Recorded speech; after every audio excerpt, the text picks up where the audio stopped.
There are many scenarios of the undead spreading like wildfire. Many of them turn into a blur stacked up side to side when you think of their capabilities, lethality, and infectiousness. Some focus on running and gunning while others turn to the survival aspect of the post-Outbreak world. Today's game leans completely on the latter. Having been in active production since March of 2011 and well within early access 14 years later, Project Zomboid has strived to be the ultimate zombie survival RPG. What does that gaming experience mean for a real-world outbreak and your chances of survival though? Well, let's get into serving up this Kentucky Fried Zombie Virus. Today, we are discussing why you wouldn't survive Project Zomboid's Knox virus zombie apocalypse.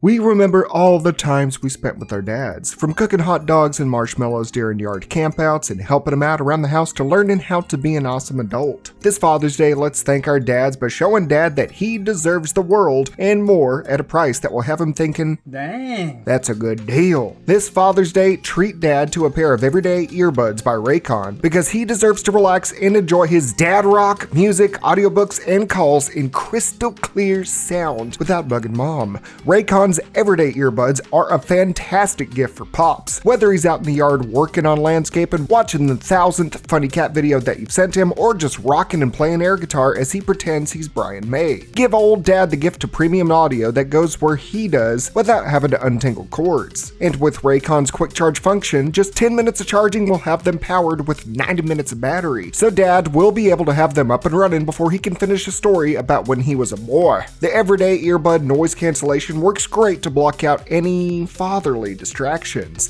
And having a 32-hour battery life means a lot less distractions, giving you plenty of time to finish your dad projects while enjoying your favorite music. These are my go-to earbuds. I love using them at the gym, traveling, and potentially to provide my personal soundtrack if I ever have to run from zombies. They're comfortable, and I don't have to worry about them falling out. And with the snazzy protective case cover, I don't have to worry about mixing them up with my girlfriend's pair and get compliments.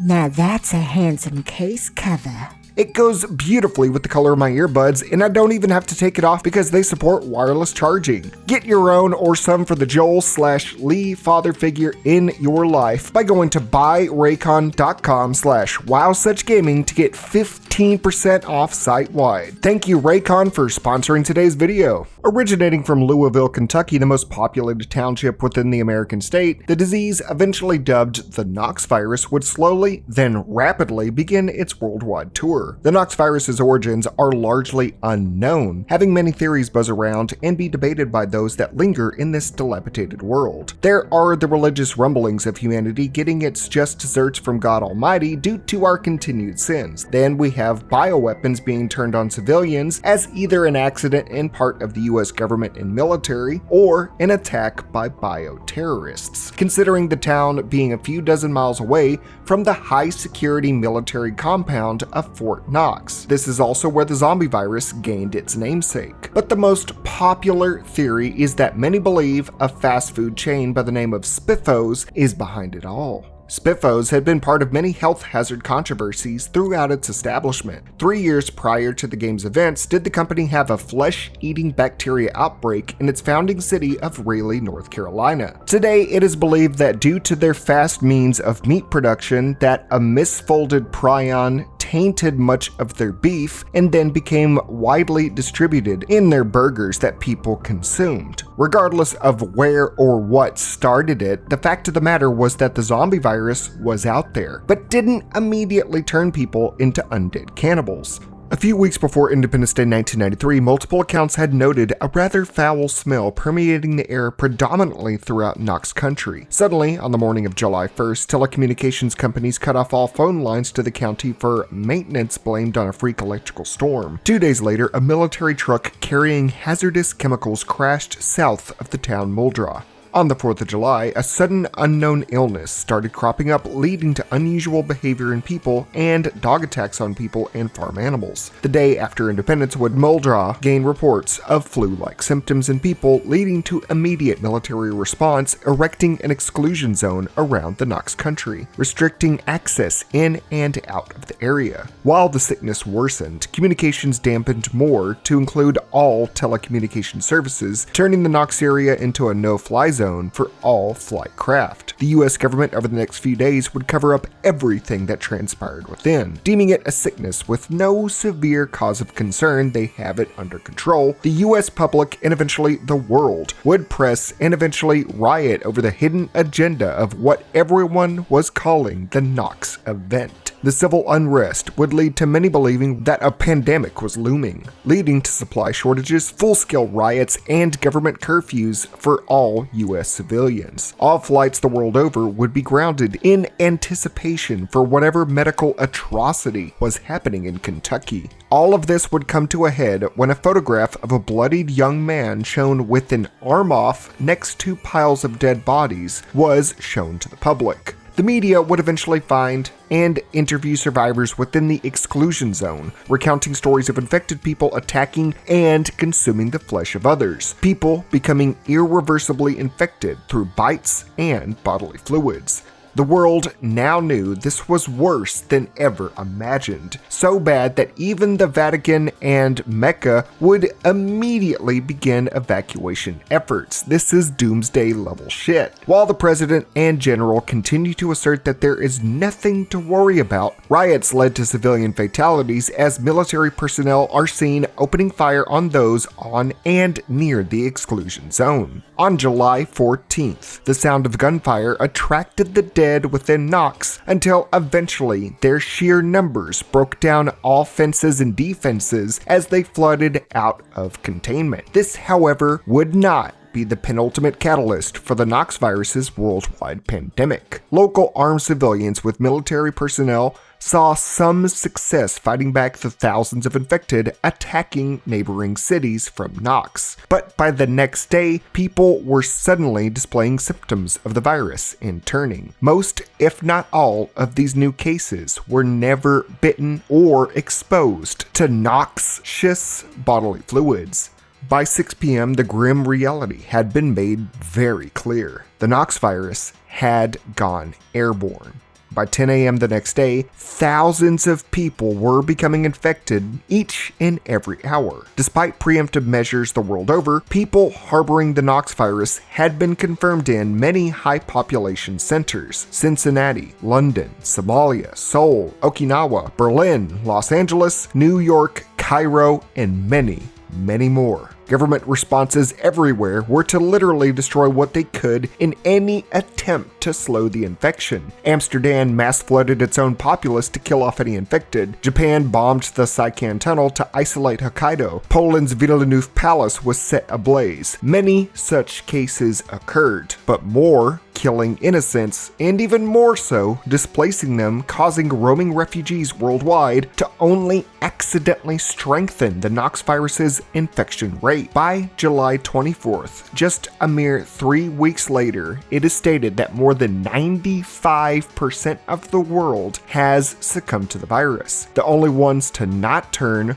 are those genetically immune to the disease. Basically put, if you are not immune, you are basically dead. Think Left 4 Dead's Green Flu if it ever got a continuation story-wise, but they weren't just infected, but were full-fledged zombies. So with this stitched together summary of the Knox event leading up to where you are in terms of gameplay in Project Zomboid, do you seriously think you can survive and just say that you're built differently? We've spoken about its spread, how the world reacted, and the inevitability of airborne pathogens seeping into your lungs. But what about the zombies zombies themselves. That's the whole point of a zombie apocalypse, is the undead that you'll be facing. Well, they are your basic run-of-the-mill George A. Romero type undead creatures, rotting corpses that can withstand tons of damage, having no pain threshold and the ability to continue their onslaught even if it's heavily dismembered. I don't have to go into the utmost detail on what a damn zombie is here, but just know it's basically Romero's zombies in a universe that does not know about that kind of zombie. They are tenacious in their hunt, and once they have locked in on a target, it's hard to shift that decayed gaze. Flocking to anything that makes noise at all, they will follow a designated zombie leader in droves, breaking through doors, barricades, and walls, or crawling over obstacles until they get to what they saw or heard, lunging at and grabbing victims to mutilate and cannibalize them, only being heard through their grunts and groans as they quietly shamble their shambling feet. If a zombie either has its legs cut off or severely mangled, they will fall to the ground, becoming crawler variants of zombies low to the ground, making them harder to hear on approach. Having to drag itself low to the ground has rendered it extremely slow moving, more so than the typical undead. But part of its lethality is its low height, being able to lie low in tall grass and in debris fields. Stacking that with its even more silent nature than its standing counterparts, and it can easily get the drop on you. When debilitated like this, the crawler will use its visage to pretend to be fully dead. This is either the zombie variant resting from its divided state, having to expend more energy, or that it has at least some semblance to hunt more effectively by deceiving living survivors. With the durability of the dead, having tons of crawlers being made just for fighting back can lead to long-term confusion over the fully dead and wariness over cluttered areas. You never know if a fully dead might just spring to life. In some forms, the Walking Dead can become the Running Dead, with variants appearing as sprinters. Although only in specific modes of Project Zomboid, it's still important to note as variants can always arise, acting as the normal slow-moving zombie until they have caught wind of a survivor or noise wherein they begin to blitz towards it. But all in all, there is little to no difference besides speed between a sprinter and a regular walking infected. Now, there are reports of dogs attacking people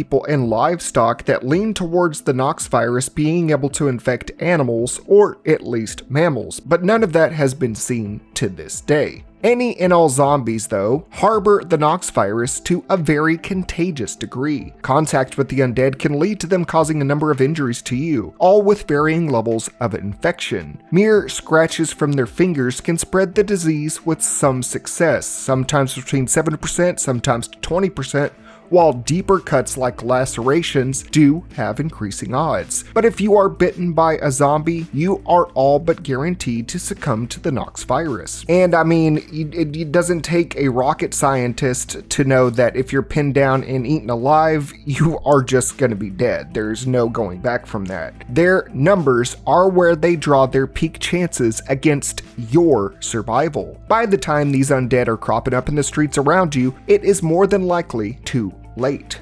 The Knox virus is overpowered in the fact that most of us never stood a chance in the first place to turn us into the hordes of cannibal corpses without a struggle, without us being able to even fight back. The peak of this unsurvivable survival scenario is the Knox virus's mutation to becoming airborne. Weeks before the Knox virus even took over, people had begun to notice a foul smell polluting the air. It was most likely that the airborne variation was being blown around and inhaled. Once breathed in, a victim will experience flu-like symptoms on top of confusion and heavy fatigue over the course of the next 72 hours, after which all major organs will shut down and kill the host outright. In 1 hour or less of dying to the virus, does zombification fully set in on a victim? Bottom line for most of us is just this simple question. I have to ask you one thing. Do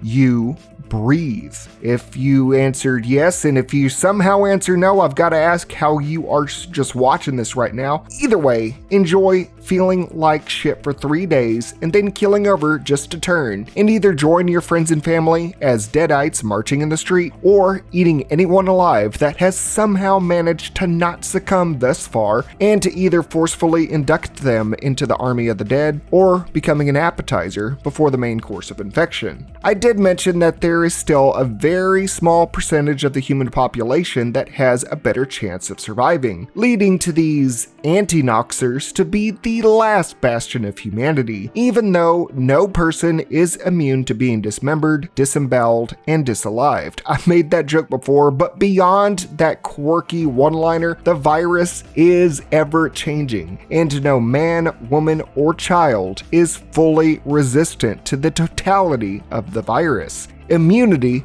is only half the battle. Those immune to the airborne version of the disease are still not immune to the fluid and direct contact form of the Knox virus, meaning if you can live in a noxic environment in the air and can even fight off the undead as they come in by the droves, all it takes is a mere scratch or bite, and you can still contract the illness and die out within 3 days. Yes, you can live to fight a zombie day, but you're literally going against every other person already being a flesh-craving corpse in the span of just a few days that can withstand tons of damage and infect with the simplest damage to you. Usually, with zombie-related why you wouldn't survive scenarios, my biggest gripe is how a universe has their zombies become so numerous and plentiful in a short amount of time. Usually relying on a stupid populace. Yes, there's going to be people in the comment section saying, yeah, people are that stupid. Did you not see what happened years ago? But to just let themselves be overwhelmed by a threat that can be manageable. In most cases, I can say that zombie outbreaks can be managed.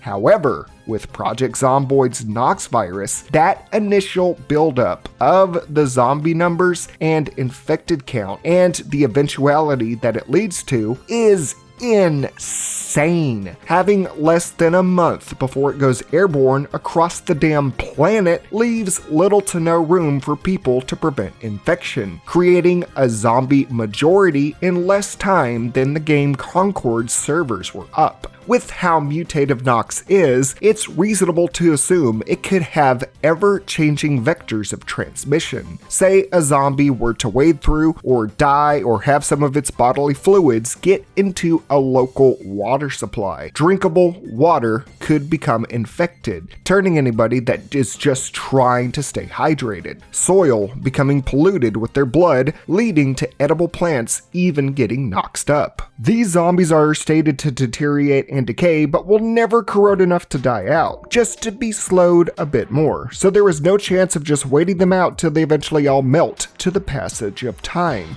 This is a permanent affair and a never-ending threat. Hell, you could practice your survival odds by playing the game. Hell, I even endorse it as it's a pretty spot-on zombie survival game. But it's the fact that breathing leads to most of us dying anyways. And for those of us that pass that first barrier and test, we all have to know quite a few things, like how to fortify a defensible hub, scrounge up food and water, reduce noise to a minimum, filter air and water supply, and have the weapons, clothing, and supplies to appropriately fend off the undead, both while you're in safety and when you have to go out for supplies, food, and many other things, without so much as getting a scratch from even one of these zombies, and there is quite a few. It is the generic zombie apocalypse, but on Knoxabolic steroids. The number of zombies out there, the changing state of the Knox virus itself, and the strain on your resources and mental health will eventually lead to you slipping up and the Knox virus slipping into your bloodstream. That or hundreds of zombies sinking their teeth into your guts. And at that point, you will be Knox, Knox, Knoxing on heaven's door. Oh, oh, oh, oh, no, no.